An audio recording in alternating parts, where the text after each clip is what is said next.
Okay mga kababayan, Chris Ulo po at welcome po rito sa ating YouTube channel. Pag-usapan lang ho natin itong si Digong at itong si Pangulong Bongbong Marcos na kung saan ito hong si Pangulong Bongbong Marcos dinurog at sinampal ho ng katotohanan itong si Digong. Si Digong ho, siyempre ito ho yung dati ho nating presidente sa kasamaang palad. Pakinggan ho natin ito mga kababayan. Ang record ng ating mga kandidato. Wala sa kanila ang may bahid ng dugo dahil sa tukhang. Wala sa kanilang kasabwat sa pagbulsa ng sako-sakong pera pinagsamantalaan. Teka, iunahin muna natin yung bahid ng dugo dito sa may tukhang. Kasi nga mga kababayan, sabi ko nga, dati pa lang, bata pa lang tayo, lahat ho na nagdaang administrasyon lumalaban na sa droga yan. Lumalaban na sa droga yan.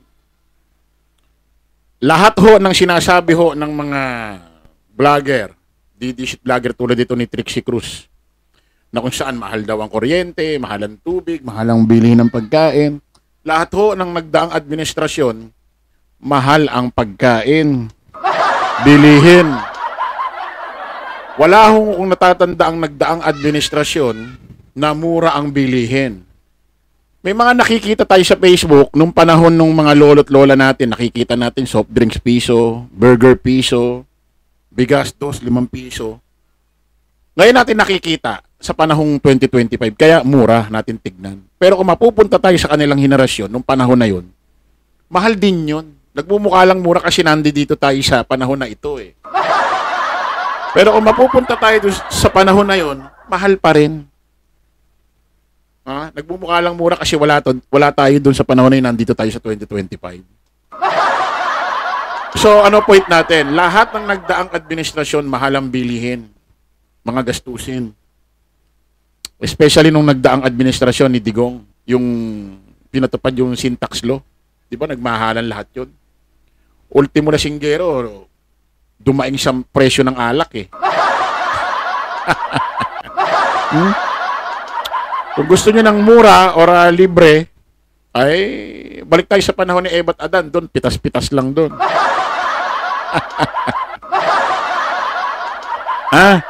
Inuulit ko lahat ng administrasyon dito sa Pilipinas na nagdaan, lumalaban sa droga.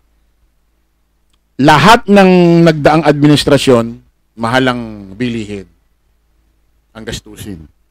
Pero pag sinabing war on drugs, extrajudicial killing, libo-libo ang mga namatay, mga nadamay, at mga bata, Duterte lang yun. Duterte administration lang yun. Tuloy natin. Ang krisis ng pandemya, pinabayaan ang ating mga kababayan na magkasakit at mamatay.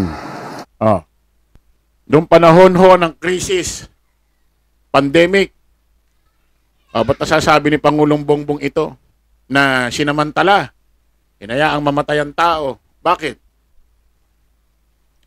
Isipin mo ng mga panahon na yon sa ospital, nangangailangan ng mga nurse, doktor, ng mga PPE, mga kasuotan. Di ba may mga bibigay pa nga niyan. Tapos, may mga Pilipino, mga kababayan ho natin namamatay dahil hindi makapunta sa private hospital. Sa mga pampublikong ospital, punong-puno na. Halos kailangan ng mga gamot, ganito, ganyan. Walang pambayad sa ospital, ganito, ganyan.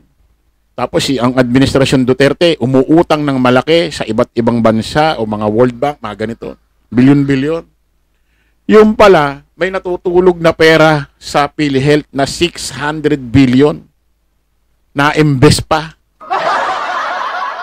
Sipin niyo yun. Kaya nga malamang iimbestigahan na ho ng Senado yan or ng Congress eh. Kung bakit nagawang i-invest ang ganang kalaking pera, eh hindi naman insurance ang PhilHealth. Serbisyo publiko yan eh. Magagawa ba ng PhilHealth yun nang walang utos na pinakamataas na makapangyarihan tao na i-invest? At kailan kaya makukuha, no? Bakit kaya in-invest, no? Kailan kaya mahihinog yun? Sa 22, baka sa 2028. Baka lang naman. Kaya may pipiliting manalo dyan.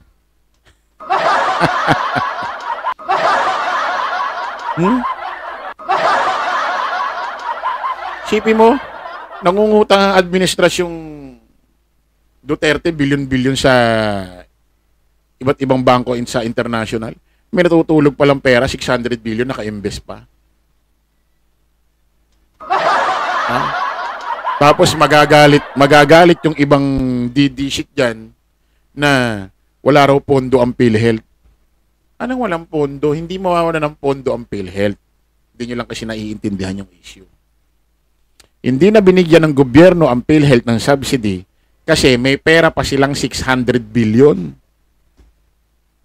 Ha? At ngayon, naiipit ang PhilHealth kasi hindi sila binigyan ng subsidy pero yung sobrang pera nila naka-invest. So sasabihin ng mga ibang DDC, walang pondo. Hindi pwede mawala ng pondo eh. Hanggat may nagtatrabaho, hanggat may manggagawa, Pilipino sa Pilipinas, katulad ikaw nanonood ka, nagtatrabaho ka. Hanggat nagtatrabaho ka, buwan-buwan kang binabawasan ng inyong company ng hulog sa PhilHealth buwan-buwan. At yung hulog na yon, iuhulog ng kumpanya mo sa PhilHealth. So bakit mawala ng pondo? Ha? Sobra-sobra na nga, lumobo na nga ng lumobo. Isipin mo, kung 10 taon kang nagtatrabaho bilang manggagawa, 10 taon kang di na ospital. Ma-hospital ka man, check-up lang, sipon, lagnat, ganito. Hindi naman kinukover ng PhilHealth yan. 10 taon ka nag-uuhulog, 10 taon kang di na kukonfine. Hindi mo nagagamit PhilHealth mo. Kaya nga lumobo yung pondo dun eh. Umabot na ng 600 billion eh. Kasi hindi naman lahat ng naguhulog, nakukonfine taon-taon. Hindi naman, merong iba dyan hanggang ilang taon na, di pa rin nakukonfine mula bata. Hindi mo nagagamit ang PhilHealth mo. Kaya nga sobra-sobra pera dun eh. Hindi mo naiintindihan. Ha? Kaya na hindi na sila binigyan subsidy ng gobyerno. Parang halimbawa, anak mo, marami ng pera. Bata pa siya, bibigyan mo pa ng baon. Sobra-sobra na pera niya. Di ba hindi na? Hintayin mo muna maubos. Hindi nyo kasi naiintindihan eh. Tapos, kung saan umuutang ang administrasyon, may pera palang natutulog. Na-invest pa, 600 billion. Tapos, yung pondo ng Department of Health, inilipat pa sa ibang kumpanya. According kay Secretary Duque, ng dating Secretary ng Department of Health, alam ni Digong yan. Kaya pala hindi masibak-sibak si Duque ng panahon na yon. Meron pala mga pinag-uusapan itong mga ito. Ha? Isipin mo yung pondo ililipat. Tapos pagkalipat doon sa kumpanya na yun, nagbaon ng tao. Nagtanim ng tao, sila Bongo. Wow, ano ibig sabihin nun? Ha? There's something wrong, di ba? Tuloy natin. Kasi isipin mo ba't ka mangungutang kung may ganun kalaing pera? Bakit di mo na yun ang gamitin? PhilHealth, ni kinalaman sa ospital yan. Bakit hindi ginastos yun? Bakit kinakailangan i-invest? Grabe. Mas natanda utang-utang pa, may malaki naman palang pera. Kasi iwan-iwanan nyo ngayon yung utang sa Administrasyong Marcos. Sabihin nyo, kaya nagkautang, pandemic. Bakit may pera natutulog sa PhilHealth? 600 billion, ba't di yun ang ginamit ninyo? Daming pera nun. Tuloy natin. Wala sa kanila ang mga pumapalakpak sa China at natutuwa pa kapag tayo ay binobomba ng tubig. Tinatamaan ang ating mga Coast Guard. Diba? I-debunk din natin yan. Totoo yung sinasabi ni Pangulong Bongbong. Saka makakakita ng sasabihin presidente. Diba ang daming sa ibang bansa? Gera dito, gera doon. Nakikipagpatayan, wag lang maagaw ang bansa nila. Ito naman, presidente sasabihin, mas maganda raw maging probinsya na lang tayo ng China. Libre pa raw lahat. Sipin mo yun.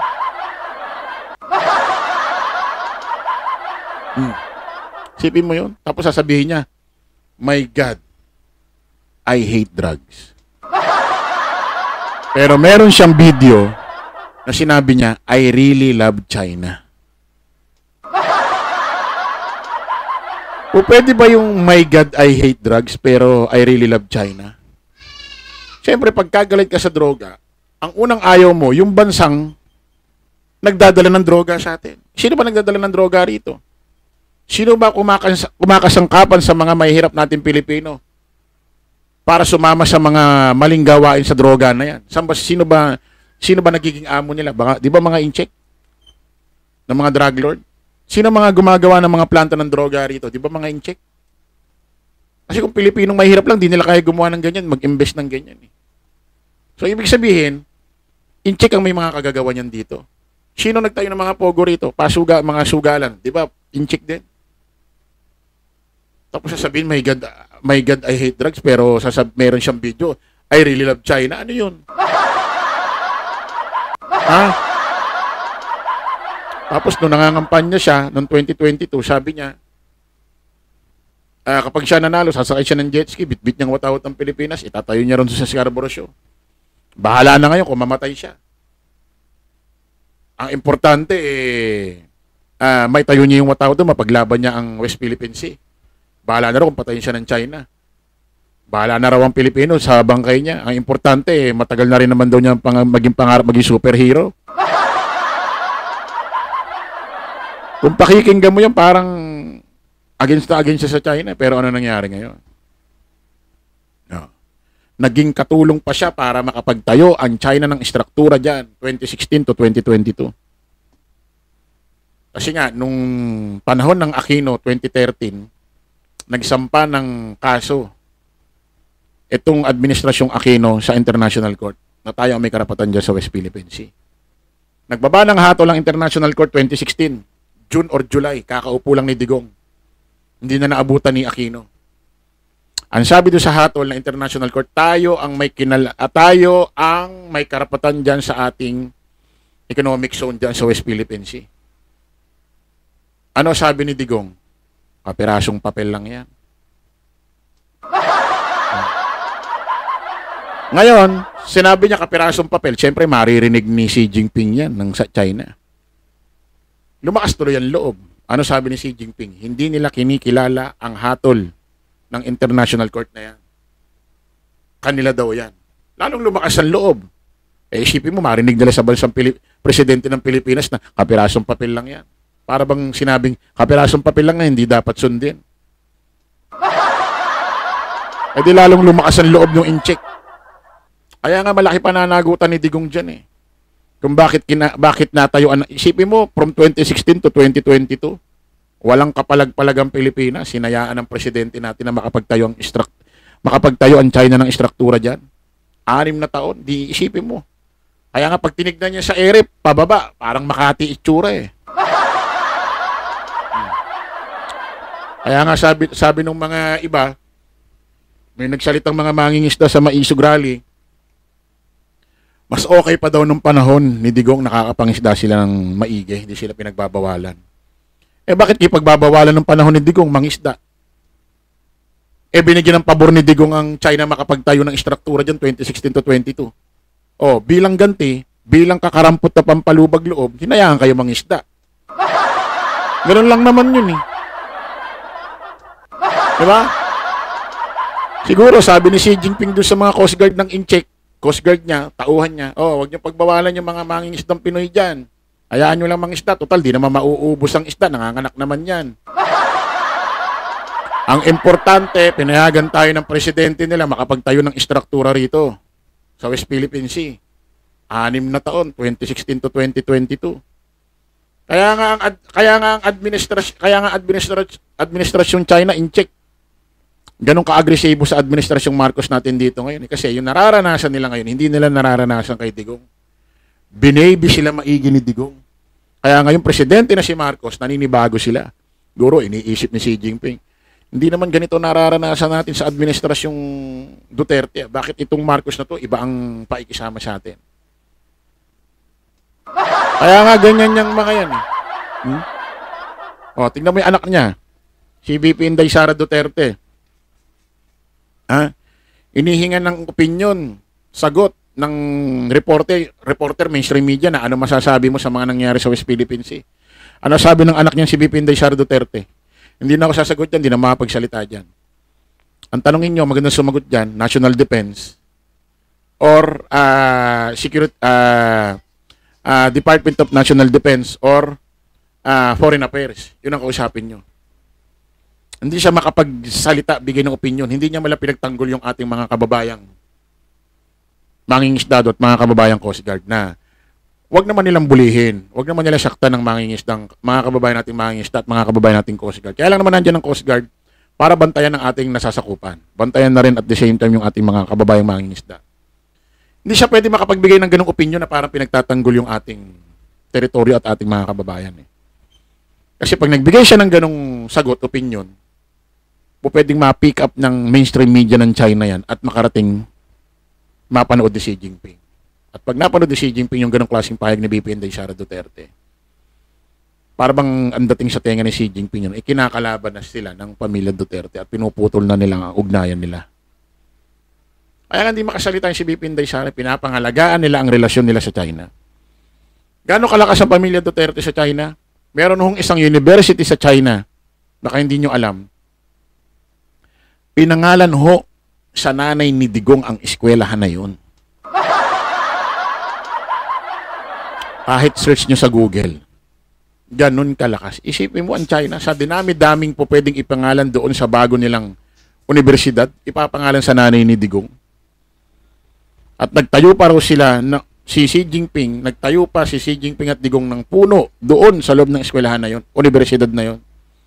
Tanda ng kanila raw pagiging magkaibigan.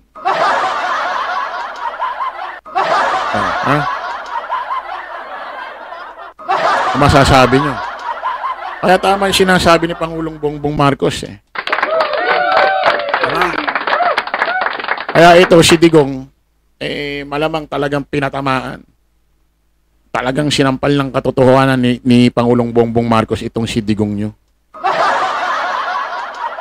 Kaya hangga't maaari mga kababayan, suportahan ho natin suportahan ho natin ini-endorse ni Pangulong Bongbong ng mga senador sa parating hong halala ngayong Mayo 2025. Maraming salamat po mga kababayan. Kita-kita tayo ulit sa panibagong live, panibagong vlog. Paalam po pa samantala ang inyong lingkod, Dos Crisulo. Lagi natin tatandaan doon, follow the majority. Follow the right way. Maraming salamat. Kita-kita po tayo ulit mamaya. Bye-bye.